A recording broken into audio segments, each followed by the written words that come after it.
Estamos otra vez en agosto y por segundo año consecutivo te traigo especiales de dioses. Este verano nos acompañarán Venus, Vulcano, Diana y Apolo, y hoy, en Roma Eterna, toca hablar de la auténtica diosa madre de Roma. Te doy la bienvenida a Cuaderno de Dioses. Cuaderno de dioses, cuaderno de dioses, cuaderno de dioses, cuaderno de dioses. Diosa muy importante la que te traigo hoy y cuyo papel va más allá de ser la diosa de la belleza, del amor, de esa imagen frívola y ligera que siempre nos ha dejado el cine y la literatura, porque a la hora de recopilar información sobre Venus me he encontrado con dos diosas diferentes. Pero vayamos por partes. Primero hagamos una mini radiografía de Venus. La diosa Venus formaba parte del grupo de 20 dioses más importantes según Varrón y, además, también forma parte del Consejo de Dioses presidido por Júpiter. Parece que ya existía un culto a Venus en la zona de Italia antes de la fundación de Roma y mucho antes de la asimilación con esa Afrodita griega.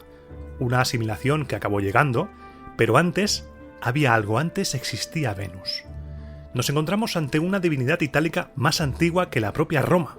Esa Venus arcaica se encargaba de la protección de los huertos, los jardines, la fertilidad de la tierra, y era diosa de la primavera, según nos cuenta el poeta Horacio en una de sus odas. Si te acuerdas de los programas de religión, en tiempos arcaicos los dioses eran principalmente agrícolas. La fertilidad de la tierra, el calor, el agua, elementos que eran claves para la supervivencia de esas gentes. Esta Venus primitiva tenía un santuario en Ardea, ciudad que conocemos en el podcast por los diferentes conflictos que tuvo con Roma, y no fue hasta el siglo II-III a.C. cuando se la asimiló a Afrodita y se transforma en la diosa que conocemos todos. Es en ese momento cuando Venus adquiere todo el trasfondo, todo el lore, se une con esa Afrodita, incluyendo la historia de su nacimiento. Y si te ha venido a la mente el cuadro de Botticelli, siempre mi equipo, te quiero siempre mi equipo. La clave del nacimiento nos la da Afrodita en su propio nombre. Afros es espuma en griego, y Afrodita significa la surgida de la espuma. Cronos cortó los genitales de Urano, que cayeron al mar, y de la espuma que se formó surgió Afrodita Venus. Con esta historia del nacimiento de Venus me acuerdo del videojuego Immortals Fenyx Rising, que es un juego ambientado en la mitología griega, cuya historia te la cuentan Zeus y Prometeo, y te cuentan el nacimiento de Afrodita, y hacen un cambio. Zeus dice que lo que cayó al mar fue una perlita. Esta historia es muy importante para situar a Venus en el esquema de los dioses. No es hija de Júpiter Zeus, surge de la perlita, de los genitales cortados de Urano, del abuelo de Júpiter Zeus. Naciera como naciera, cuando Venus recibe el trasfondo de Afrodita, el trasfondo mitológico, es cuando se convierte en la diosa del amor y de la belleza. Pero Venus tiene un papel mucho más importante que no puede borrar la asimilación con la Afrodita griega.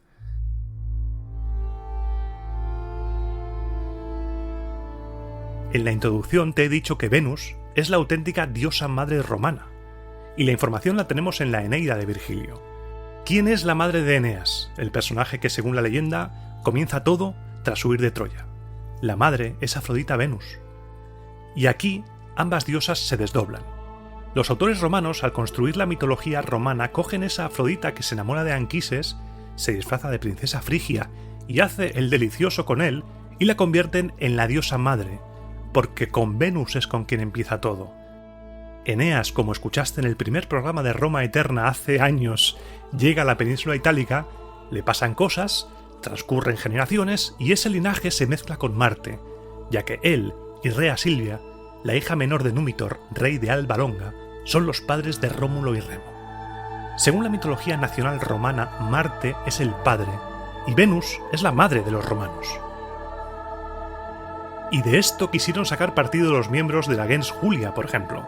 Cayo Julio César, en el año 68 a.C., siendo cuestor, pronunció un elogio fúnebre en honor de su tía Julia, hermana de su padre y viuda de Cayo Mario, y de su mujer Cornelia, que habían fallecido recientemente. Según Suetonio, César se subió a los rostra, adornados con los espolones capturados en la Segunda Guerra Latina, y ni corto ni perezoso dijo: «El linaje de mi tía Julia desciende de reyes por línea materna, mientras que por la paterna está unido con los dioses inmortales, pues de Anco Marcio parten los Marcos reyes, que fue el nombre de su madre, de Venus los Julios, de cuya estirpe es nuestra familia. Coexisten, pues, en su linaje, el carácter sagrado de los reyes que ostentan entre los hombres el máximo poder y la reverencia debida a los dioses, a quienes hasta los reyes se encuentran sometidos. Año 68 a.C. Julio César entroncándose con dioses y con reyes. Algunos seguro que estarían ya apuntando matrículas. Julio César, interesante. La gens Julia veneraba a Venus como su diosa madre familiar, con el epíteto de Venus Genetrix, Venus Madre, al situarse como descendientes directos de Julo Ascano, el hijo de Eneas. Esa Venus Genetrix, que tiene un templo en el foro de César y que actualmente se pueden ver 3 columnas de ese templo, tramaba algo. En la Eneida, Venus tiene un plan para dominar el universo a través de su descendencia, los descendientes de Eneas, que dominarían Roma y con ella el mundo entero. Esta diosa tiene una doble vertiente bastante conflictiva de relacionar porque, como suele pasar, nos encontramos con callejones sin salida. Virgilio en la Eneida nos presenta a esta Venus que tiene planes de dominación universal a través de su descendencia, y es una Venus completamente romana, caracterizada como diosa madre total, ajena a ese espíritu afroditeño, palabra que me acabo de inventar, que recogió tras la Interpretatio Graeca.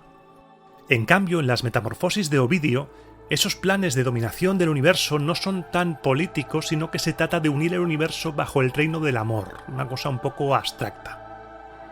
¿Y el nombre de Venus de dónde viene?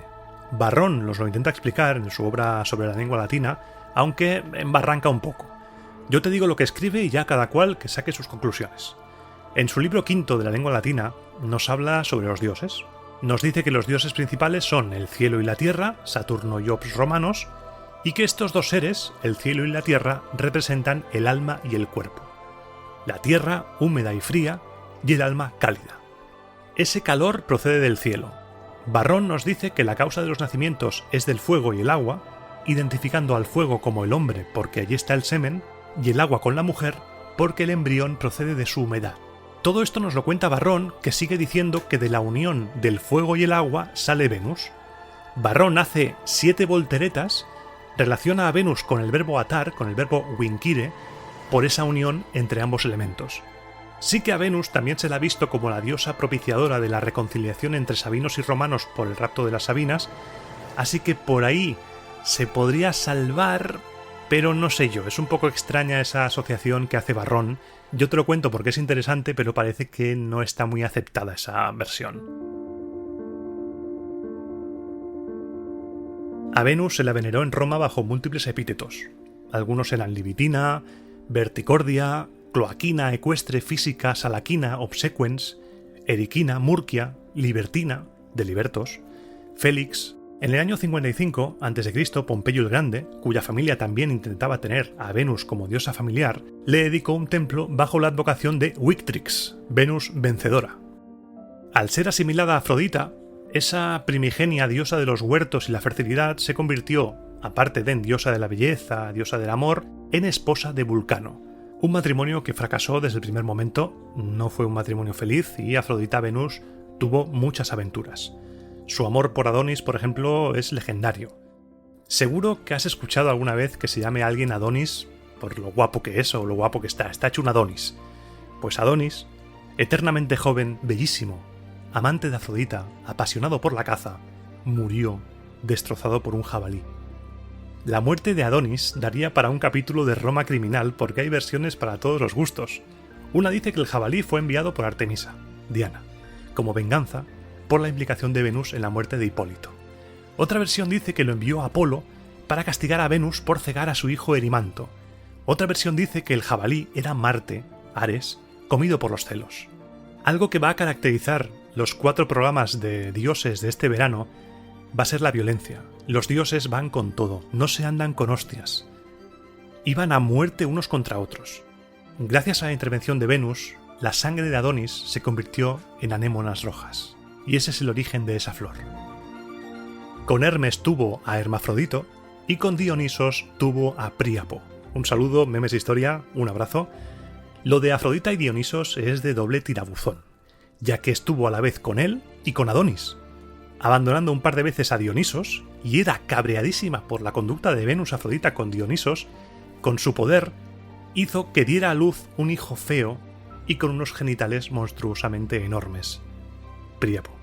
Son historias brutales, como la del romance entre Venus y Marte, y la pillada más famosa de toda la mitología, que te contaré en el programa siguiente, el dedicado a Vulcano, porque no tiene desperdicio ninguno.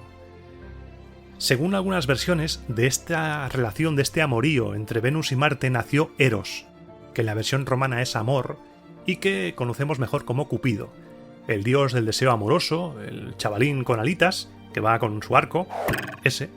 También al recibir toda la afroditidad, se convirtió Venus en una de las protagonistas del juicio de París, el juicio que desencadenó la guerra de Troya.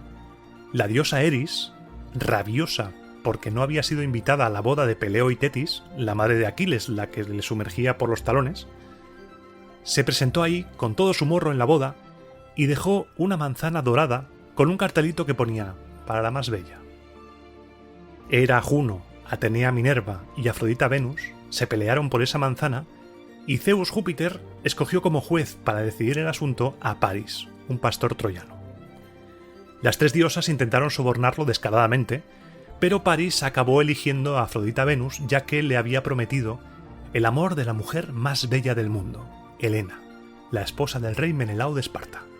No sé si Helena estaba enterada del asunto porque París la secuestró. Menelao, el rey de Esparta, juró venganza y así empieza la guerra de Troya.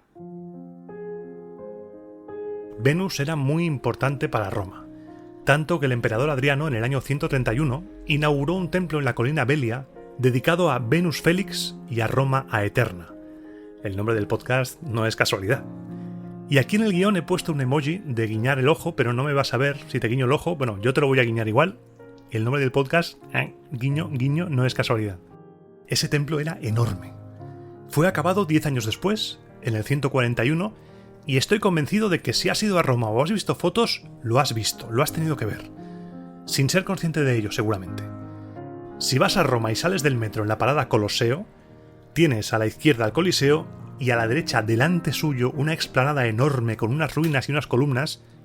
Eso tan grande, es el templo de Venus y Roma.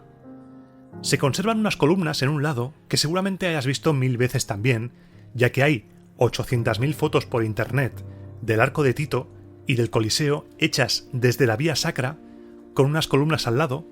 Pues esas columnas son las del templo de Venus y Roma.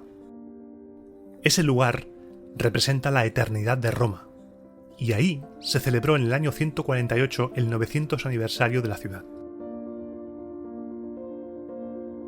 Para cerrar este breve cuaderno de dioses dedicado a Venus, me gustaría citar unos versos que Lucrecio, poeta romano del siglo I a.C., escribió en su obra De Rerum Natura, dedicados a Venus, y que resumen la esencia de la diosa. Sin ti el mundo no sería más que horrible soledad. Ante ti, oh diosa, huyen los vientos y las nubes se disipan al verte. Las yerbas germinan a tu paso y brotan olorosas flores. Tú serenas los días tenebrosos y tu dulce mirar calma el mar y llena de esplendor el cielo. Cuando el frío manto invernal se desvanece y el año se renueva y sopla el céfiro, los pajarillos cantan jubilosos tu regreso, oh diosa, volando entre las frondas con el corazón herido por tus punzantes dardos. Brincan alegres las fieras sobre los tupidos pastos y cruzan las aguas de los caudalosos ríos y rápidos torrentes. Llenos de anhelo por tus lascivas caricias y mimos, todos los animales te siguen donde quiera que tú los lleves. Finalmente, por mares, montes y ríos, por bosques umbrosos y dilatados campos, tú enciendes en los pechos el amor placentero y de este modo consigues que el mundo se conserve.